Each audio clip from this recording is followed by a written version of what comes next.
Good afternoon. When I first saw this picture, it didn't mean anything to me. There was a text written, "Be worried, be very worried." That didn't worry me. So what? A polar bear perched on a piece of iceberg? This was very far away from me and my reality. However, I studied sustainable development. I got to understand how everything is connected. Industrialization, agriculture, climate change, and the ecosystems. Whatever affects nature will affect humanity.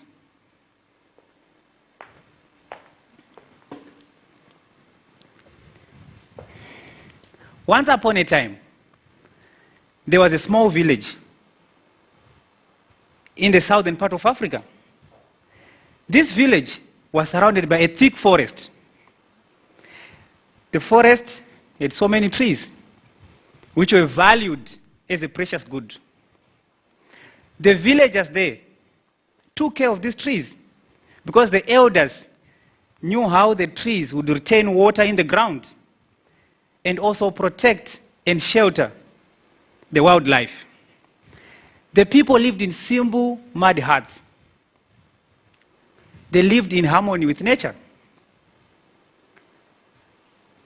They were at peace with each other in the community. The youth, women, and men, side by side, year by year, tilled the land, harvested and shared the produce. Solidarity, cooperation, and friendship were the values the community relied on. Quarrels, yes, they would happen, but they were quickly settled at the village court. One day, a stranger came to the village. He marveled at the beautiful landscape, sparkling streams, flowery bushes, and fertile ground. But he looked at the small huts, shook his head, and asked the community, "You are living in such a rich environment. Why are you so poor?" To which they replied, "We have everything we need. What else do we want?" The stranger explained to them what he had seen in other parts of the country. Big machinery to till the land, large herds of cattle,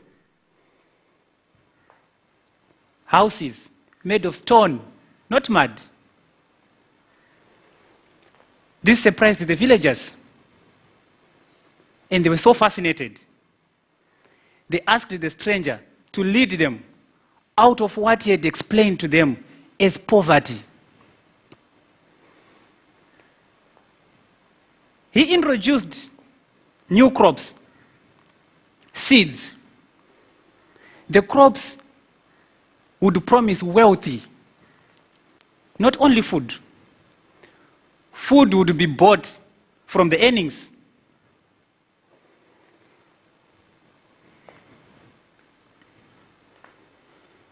The villagers, in a very few years, were having their own machinery to till the land. Each and everyone was having their own field and houses made of stones. Along the village, the stranger, came modernization. Everyone was now earning enough to buy more machinery, seeds, and there was no need to work together. The tractors became their partners. Slowly but steadily, the villagers became conscious of their properties. This is my land. Your cattle are grazing on my pastures. They yearned for more and more land.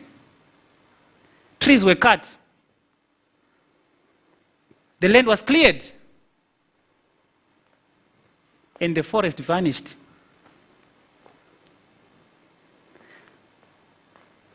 They were happy. We are now successful farmers. We can even eat more and more red meat. But one day, their precious crops were attacked by insects. They were so scared. We've worked so hard. This is going to be destroyed. But the stranger remained calm and showed them what he called the right medicine. It was like magic. The insects died. The crops were saved. Everyone was happy. And the stranger was celebrated.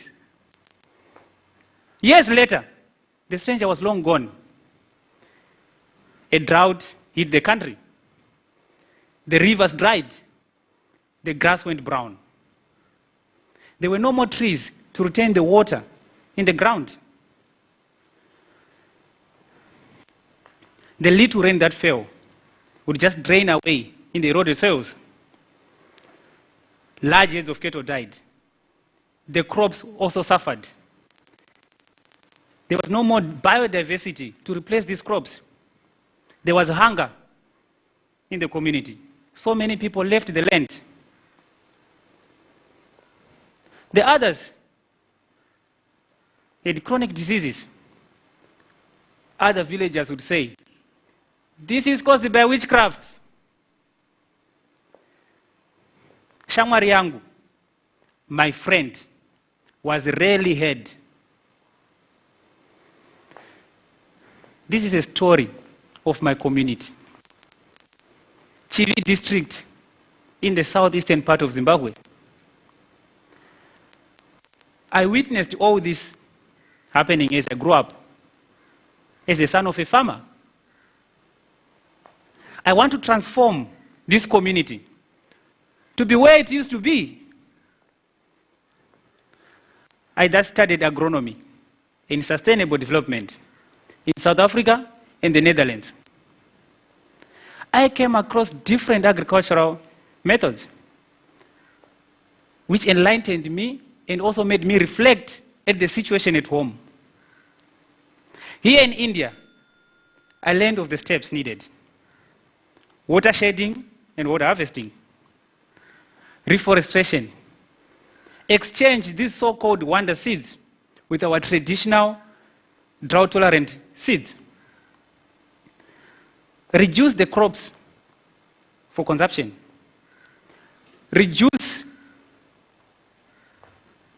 the cattle to appropriate numbers, transform our food habits to eat whole organic food, replace red meat with white meat, fish, chicken. I will go back to my community, start the social change on the farm, on the land of my family. I will start an organization, Paushamwari Organic Communities. People should come together, the young and old, women, men, the youth, year by year, side by side, should till the land and share the produce.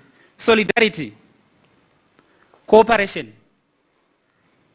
and friendship should be what this community rely on. Now, remember the polar bear. Worried? Yes, we should be worried.